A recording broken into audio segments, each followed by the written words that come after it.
Poor kids are just as bright and just as talented as white kids.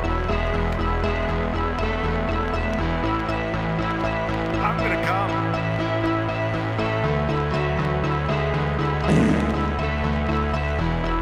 Good morning, good morning, good morning, good morning.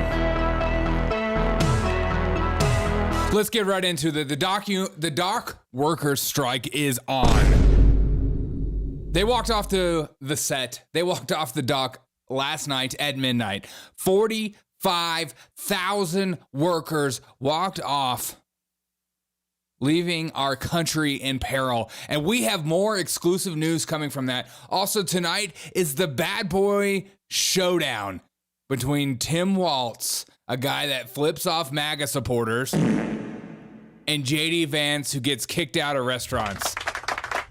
Who's your bad boy? I'll let you know who my bad boy pick is, but is this what America's coming to? Let's get right into it. Dock workers go on strike. Billions of dollars in trade screeches to a halt. This is the biggest part, is that it's been going on for a couple months. They've been trying to get to an agreement to make more money, of course, and kill automation. That's a big thing. They want to address the union objections for port automation.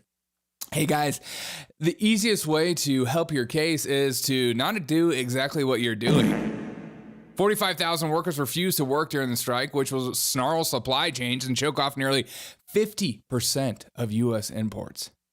A total of 14 ports are affected, including Port Authority in New Jersey, Boston, Philadelphia, Wilmington, North Carolina, Baltimore, Norfolk, Charleston, Savannah, Jacksonville, Tampa, Miami, New Orleans, Mobile, and Houston. The overnight workers did go on strike, and I do have some exclusive pictures when it comes to this.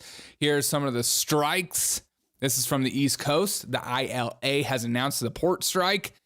Here's a guy right here. I love this sign. What does this say? Corporate greed versus workers' rights. ILA demands fairness. Right. So you asking for more money isn't greedy either.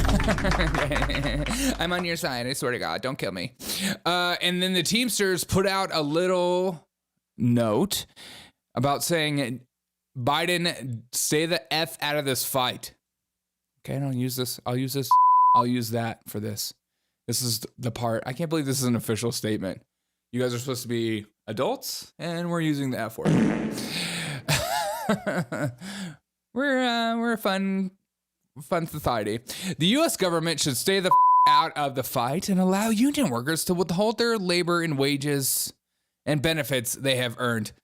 Any workers on the road, in the ports, and the air should be able to fight for a better, free life of government interference. Corporations, for too long, have been able to rely on political puppets. My guess is this.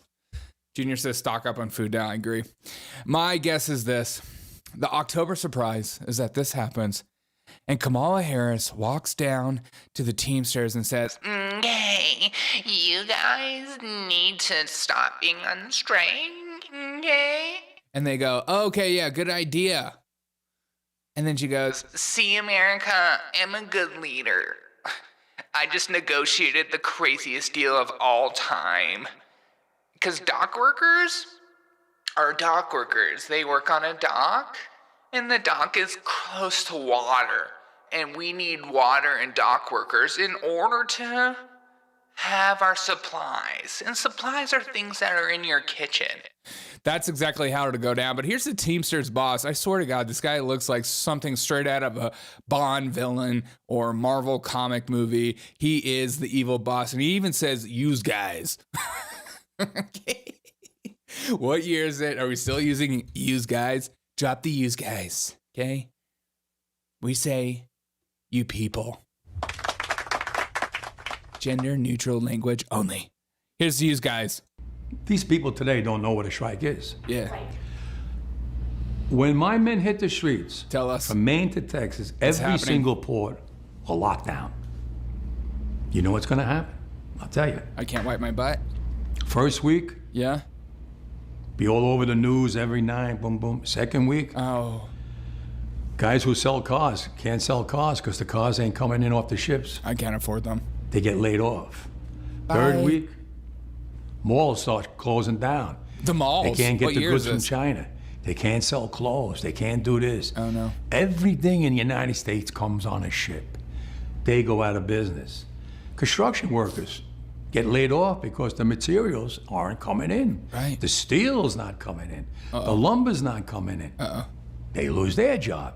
Everybody's hating the longshoremen now. Yeah. Because now they realize how important our jobs are.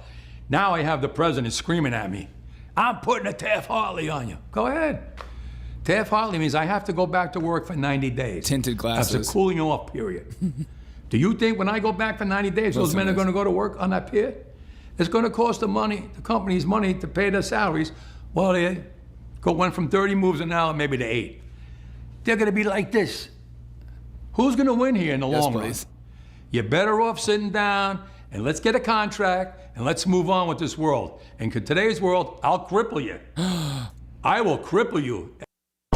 We don't use that language, mister. You're saying use guys, you're saying I'll cripple you.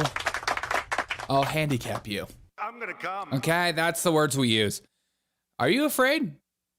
Do you guys think that this moment right here in history will live in infamy? Will this man cripple the United States and run it to a complete standstill? A guy that uses words like, I will cripple you. I don't know what to think. Part of me feels like they will have illegals take their jobs. Well, of course, why not? That's what they mean by automation. So the dock workers strike started last night. It's going to affect us for the rest of the week. We are hoping, of course, that they finally figure that out because we're not in a position right now for some kind of a strike like this. Everything does seem to be connected at some degree. And I do wonder if Biden and Kamala Harris are going to come in and save the day, even though they put out a statement saying, don't talk to us. The government should stay the out of the fight and allow the union workers to the whole, get out of our sight. But don't forget that tonight we also have a battle of the bad boys. Tonight we have a battle of the the vice president candidates. Sorry, Derek, you get no bananas and mangoes now? But I like cuties. I actually do have some cuties on my shelf, but no bananas. Not a banana guy. Because it's gay if you like bananas. I'm just kidding. Okay, it's a battle of the bad boys tonight, and here's Tim Walz showing how batty he is, flipping off MAGA supporters. Oh yeah! Trump 2024, baby! Oh my God. That is not the way to wave, young man. Tim Walz will be facing off. Oh, why is this on my thing? I thought I took that off last night after I stared at this video for 3 hours. And then here's Tim Walz's opponent, JD Vance, also a bad boy. See, everyone was making fun of JD Vance, saying he's just a cookie cutter white guy straight out of Appalachia, and he's, from Ivy League school and whatnot. But here's him being kicked out of a restaurant and then paying for everybody. We paid for everybody's food. We gave him a nice tip. And of course, when I gave him a nice tip, I said, no taxes on tip.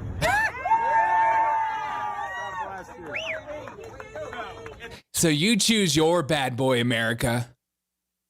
Is it JD Vance or is it Tim Walz? I can't think of anyone who I want running this country in second in command more. JD Vance or...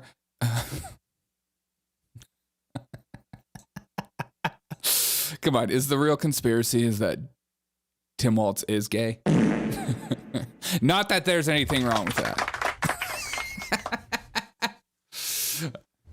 I mean, my pick's on you. Love you, boo. Fans should be calm, and then crazy Tim Walz will have super wacky in comparison. I think so, too. I think he's going to come in hot, all coked up on his crack, cocaine, or whatever substance he's abusing. And then JD Vance is going to be like the chill guy. I watched JD Vance absolutely annihilate his opponents in Ohio during a debate. So I have full confidence in him doing the same. I think he's used to it. And I think Tim Walz is not going to be able to handle some of his comments. But when you're going up against a crazy psychotic liar like Tim Walz, who's willy-nilly willing to say things, do things that are over the top and talk over you, Tim Walz is like every freaking streamer that debates I see online, is that they don't actually have good points to use in debates, or they don't have actual conversation or engage in dialogue. They just scream over the other opponent because they're hooked on ADHD medications. I feel like Tim Walz is a perfect example of you just need to relax, bro. And I'll never forget how you connected with me working on your $100,000 Bronco. I felt like you were one of us. And I swear to God, if he uses the word coach or football analogies, I'm going to punch myself in the face, because your base doesn't know what those are. Tim Walz has only hand movements only described as feminine. He does have like, I mean, come on, man. Like, you'll never catch me doing this pose unironically. I'll just put it that way. Hi. It's like, babe, I swear to God, babe. I'll swear to God on my life, babe. I'm not gay. I swear on my life. I'm not that way. She's like, it's okay. We don't have to have sex that often. We can do it once a month. That's all I need. What kind of show is this? Disgusting. Disgusting, lip-wristed. All right, guys, I appreciate it. I'm going to go to work. Have a wonderful day. And remember, the dock workers have a potential to either destroy our entire economy for a while and put everything into chaos and everyone freaking out because what does he say? I'll cripple you. This world. And in today's world, I'll cripple you. I'll cripple you. I'll cripple you. Will Kamala Harris and Joe Biden walk in to save the day, to show that they get deals done. You be the judge. Derek, it was a police description. Once they were looking for a man, they said they had hand movements that can only be described as feminine. Gay. Violet, hey guys, I appreciate you guys being here this morning. Have a wonderful day. I'm going to work. God, there's something about Tuesdays and going to work that is just, I don't want to. I'm tired. I'm exhausted, and I don't feel like it anymore. Do you resonate with that? Put in the comments below about what is the worst day to go to